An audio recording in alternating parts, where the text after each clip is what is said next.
بسم اللہ الرحمن الرحیم۔ محترم ناظرین، میں آپ کا میزبان حافظ محمد عاطف، اور آج ہم گفتگو کریں گے عشرہ ذو الحج کے بارے میں کہ جو سال کے انتہائی بہترین دن ہیں۔ ان بہترین دنوں کو غنیمت جانتے ہوئے ہمیں ان ایام کے اندر، ان دنوں کے اندر کون کون سے عمل کرنے چاہیے، رسول کریم صلی اللہ علیہ وسلم کی اس بارے میں ہدایات کیا ہیں، یہ جاننے کے لیے ہمارے پاس آج مہمان تشریف فرما ہیں حافظ عبداللہ مدنی، فاضل مدینہ یونیورسٹی۔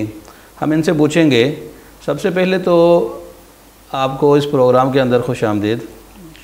تو ہم آپ سے سب سے پہلے یہ سوال کرتے ہیں کہ آپ ہمیں یہ بتائیے کہ ان 10 دنوں کی جو عشرہ ذو الحج ہے، ان کی شریعت کے اندر فضیلت کیا بیان کی گئی ہے؟ بسم اللہ والحمد للہ والصلاة والسلام علی رسول اللہ وبعد۔ عشرہ ذو الحجہ یہ بڑے عظیم دن ہیں، اور اس حوالے سے سورۃ الفجر کے شروع میں اللہ رب العزت فرماتے ہیں والفجر ولیال عشر۔ یہاں پر اللہ رب العزت نے 10 راتوں کی قسم کھائی ہے، اور ان 10 راتوں کے بارے میں جمہور مفسرین اور خود حضرت عبداللہ بن عباس رضی اللہ تعالی عنہ اور حافظ ابن کثیر رحمہ اللہ نے بھی اسی طرح سے ہی لکھا ہے کہ ان سے مراد یہ 10 دن ہیں جو عشرہ ذو الحجہ کے 10 دن ہیں۔ ماشاءاللہ۔ یہاں پر ہم بات کرتے ہیں 10 دنوں کی، لیکن آیت کے اندر 10 راتوں کا تذکرہ ہے۔ یہاں پر ایک مزید سوال پیدا ہوتا ہے، اور اس کا جواب جو ہے وہ حافظ ابن قیم رحمہ اللہ نے زاد المعاد میں کچھ یوں دیا ہے، اور وہ فرماتے ہیں کہ رمضان مبارک کی جو آخری 10 راتیں ہیں وہ لیلۃ القدر کی وجہ سے اللہ رب العزت نے ان 10 راتوں کو فضیلت دی ہوئی ہے۔ لیکن عشرہ ذو الحجہ کے جو دن ہیں، اللہ رب العزت نے ان دنوں کو فضیلت دے رکھی ہے۔ اور یہاں پر پھر ساتھ میں وہ ذکر کرتے ہیں کہ اس کے اندر یوم الترویہ ہے، یوم عرفہ ہے، یوم النحر ہے، وہ بھی انہی دنوں کے اندر آ رہے ہیں۔ 8 ذو الحجہ، 9 ذو الحجہ، 10 ذو الحجہ، یہ انہی 10 دنوں کے اندر آتے ہیں۔ تو اس اعتبار سے ان 10 دنوں کی بڑی ہی فضیلت ہے۔ یعنی کہ ان 10 دنوں کی فضیلت جو ہے، یہ یوم ترویہ، یوم النحر، یہ جو 8، 9، 10 ذو الحج کے ایام ہیں، ان کی وجہ سے، اور ویسے بھی اللہ تبارک و تعالیٰ نے ان دنوں کی قسم اٹھائی ہے، تو یہ ہی ان دنوں کو عظیم کرنے کے اندر بڑے معاون جو ہے، یہ قسم جو ہے یہ بڑا ایک مقام رکھتی ہے کہ اللہ نے قسم اٹھائی ہے، اللہ خود عظیم ہے۔ اچھا، یہ مولانا ہمیں یہ بتائیے گا کہ ان 10 دنوں کے اندر کون سے اعمال کرنے چاہیے؟ کوئی ایسے اعمال بھی ہیں جو مستحب ہیں، جو پسندیدہ ہیں، جو ان 10 دنوں میں کرنے چاہیے؟ جی بالکل، ہم اسی بات کو آگے بڑھاتے ہیں کہ رسول اللہ صلی اللہ علیہ وسلم نے فرمایا افضل ایام الدنیا العشر، کہ دنیا کے افضل ترین دن جو ہیں وہ یہ 10 دن ہیں۔ اور پھر آپ صلی اللہ علیہ وسلم نے یہ بات بھی بیان فرمائی ہے کہ ان 10 دنوں کے اندر جو نیک اعمال کیے جائیں گے وہ سب سے زیادہ افضل ترین اعمال ہیں۔ اور پوچھا گیا کہ جہاد فی سبیل اللہ سے بھی زیادہ افضل ہے؟ آپ نے فرمایا ہاں، جہاد فی سبیل اللہ سے بھی افضل ہے۔ جہاد فی سبیل اللہ سے بھی زیادہ اجر ان دنوں کے اندر عمل کرنے، ان دنوں کے اندر کیے ہوئے نیک اعمال کا ہے۔ اور وہ نیک اعمال کے بارے میں یہاں تک فرمایا کہ اگر کوئی شخص، الا یہ کہ کوئی شخص اپنے جان اور مال کے ساتھ وہ نکلتا ہے، اور وہ نہ اس کی جان واپس آتی ہے نہ اس کا مال واپس آتا ہے، یعنی اللہ کے راستے میں وہ خود بھی اور جان بھی سارا کچھ قربان ہو جاتا ہے، تو اس کا کوئی مقابلہ نہیں ہے۔ کہ جان اور مال قربان کرنے والا وہ تو ایک بلند مقام و مرتبہ رکھتا ہے، لیکن اس کے علاوہ ایک آدمی جہاد کے لیے جاتا ہے، وہ واپس پلٹ آتا ہے، اس سے بھی افضل جو ہے ان دنوں کے اندر عمل کرنا ہے۔ ان دنوں کے اندر نماز، روزہ، حج، کون کون سے اعمال ہیں کہ جن کے کرنے کی تلقین ہے، اور یہ کیوں عشرہ فضیلت والا، اس کی کیا وجہ ہے؟ یہ حافظ ابن حجر رحمہ اللہ فتح الباری کے اندر وہ اس حوالے سے ذکر کرتے ہیں کہ وہ فرماتے ہیں کہ ان کا سبب کیا ہے، اور وہ فرماتے ہیں کہ ان کا سبب جو ہے وہ یہ لگتا ہے کہ اللہ رب العزت نے تمام امہات العبادہ اس کے اندر جمع کر دی ہیں۔ اور وہ فرماتے ہیں کہ اس کے اندر نماز ہے، اس کے اندر صدقہ ہے، اس کے اندر روزے ہیں، اس کے اندر اللہ رب العزت نے حج بھی رکھا ہوا ہے، اور یہ ساری وہ عبادات ہیں جو ساری کی ساری ایک جگہ پہ اکٹھی ہو گئی ہیں.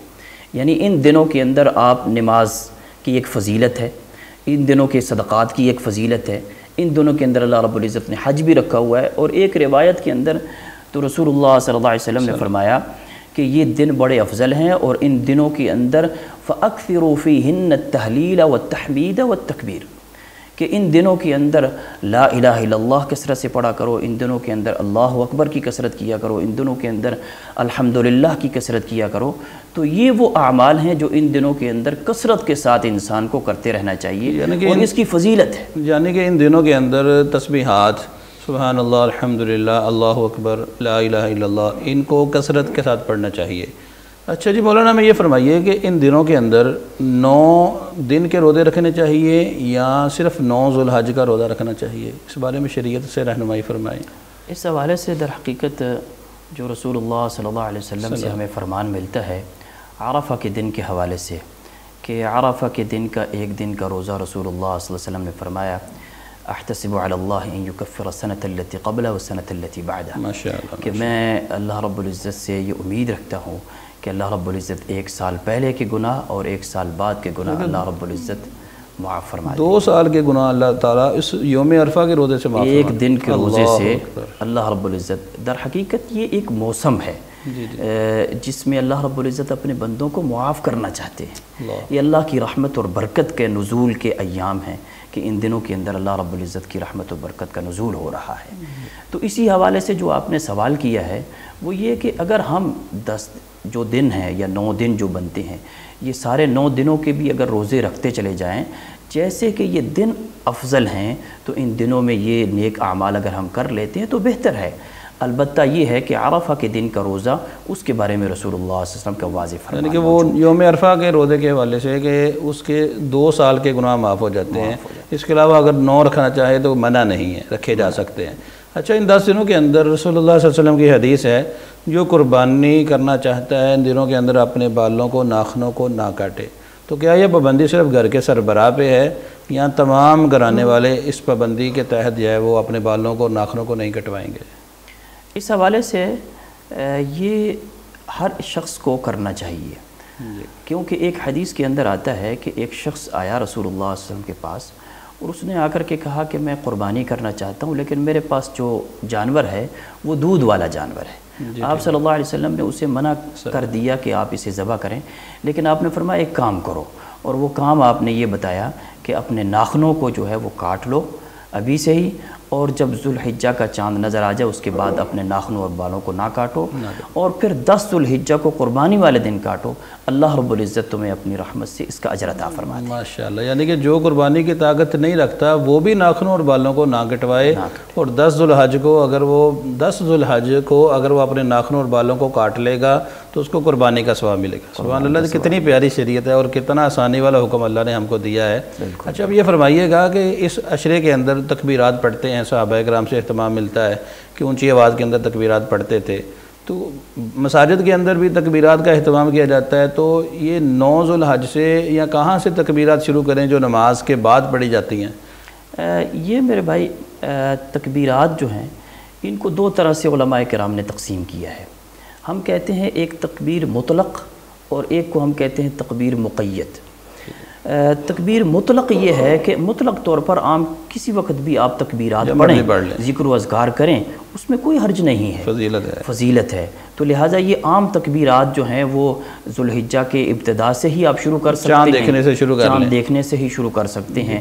اور یہی وہ تکبیرات ہیں جو صحابہ کرام گلی بازاروں میں، مسجدوں میں اور مختلف جگہوں پر جو اونچی اونچی آواز سے پڑھتے تھے، اور صحابہ کرام کے بعد جو ہے وہ دوسرے صحابہ وہ سن کر کے ان کے ساتھ پڑھا کرتے تھے. تو یہ وہ تکبیرات ہیں.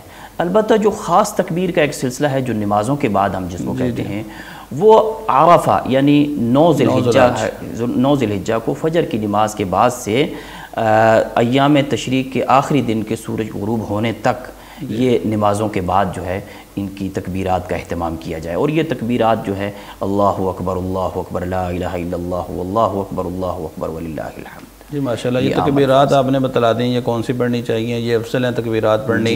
ویسے کوئی بھی سبحان اللہ، الحمدللہ، لا الہ الا اللہ، اللہ اکبر کوئی بھی پڑھ لیں تو یہ درست ہے. درست ہے. اچھا یہ بتائیے گا کہ عید الاضحیٰ کو کون سے کام ہیں جو کرنے مسنون ہیں عید الاضحیٰ کے دن؟ عید الاضحیٰ یہ در حقیقت سال کے بعد ایک مسلمانوں کی خوشی کا دن ہے. اللہ رب العزت نے خوشی کا دن دیا ہے اور یہاں پر عبادات بھی ہیں. ایک مومن جو ہے وہ عبادت کے ذریعے سے خوشی کرتا ہے، تو اس کا ہمیں پہلے سے اہتمام کرنا چاہیے. ایک اچھا لباس کا اہتمام کرنا چاہیے اور اس دن کے لیے قربانی کا اہتمام بھی کیا ہوتا ہے اور اس کے لیے بھی بہت سارے لوازمات کرنے ہوتے ہیں. تو سب سے پہلے تو یہ ہے کہ انسان فجر کی نماز ادا کرنے کے بعد سب سے پہلے نماز کی تیاری کرے، اس کے لیے غسل کرے، اچھا لباس پہنے، خوشبو لگائے اور پیدل چل کر کے جانا چاہتا ہے تو پیدل چل کر کے جائے کہ ایک ایک قدم کے اوپر انسان کو نیکی ملتی ہے. اور عید کی نماز پڑھنے کے بعد پھر آ کر کے انسان کو چاہیے کہ وہ قربانی کرے، اور قربانی جو ہے وہی قبول ہوتی ہے جو عید کی نماز پڑھنے کے بعد کی جائے. پہلے قربانی کر لی جاتی ہے وہ قربانی نہیں ہوتی ہے، وہ عام صدقوں میں سے ایک صدقہ گنا جاتا ہے. تو اسی طریقے سے دیگر عبادات کے ساتھ ساتھ اللہ کی بڑائی، اس موقع پر خوشی کے ساتھ ساتھ اللہ کی بڑائی اور کبریائی جو ہے وہ ساتھ میں، یعنی کہ مسلمانوں کو یہ حکم دیا گیا ہے کہ عید خوشی کا دن ہے لیکن اس میں بھی ہم نے اللہ کو ہمیشہ یاد رکھنا ہے. جی بہت شکریہ عبداللہ مدنی صاحب. جی ناظرین، یہ ہمارے مہمان تھے حافظ عبداللہ مدنی، فاضل مدینہ یونیورسٹی. آپ کے سامنے شریعت اسلامیہ کے حوالے سے عشرہ ذو الحج میں مستحب اعمال کے بارے میں بیان فرما رہے تھے کہ ان 10 دنوں کے اندر ہمیں کیا کرنا چاہیے. انہوں نے مختصر طور پہ نماز، نوافل کے حوالے سے، روزوں کے حوالے سے، نفلی صدقات کے حوالے سے، بیت اللہ کا حج کرنے کے حوالے سے اور قربانی کرنے کے حوالے سے انہوں نے ہماری رہنمائی فرمائی اور ہمیں بتلایا کہ ان 10 دنوں کے اندر ان کو غنیمت جانتے ہوئے ہمیں کثرت کے ساتھ نیک اعمال کرنے چاہیے، کیونکہ ان 10 دنوں میں کیا ہوا عمل سال کے بقیہ تمام دنوں میں کیے گئے اعمال سے افضل ہیں. تو اللہ سے دعا ہے کہ اللہ ہمیں ان دنوں میں بھرپور اپنی بندگی کی توفیق عطا فرمائے اور ہمیں زیادہ سے زیادہ عبادات کرنے کی توفیق عطا فرمائے. اسی کے ساتھ آپ اجازت دیجیے اپنے میزبان حافظ محمد عاطف کو، انشاءاللہ پھر ملاقات ہوگی.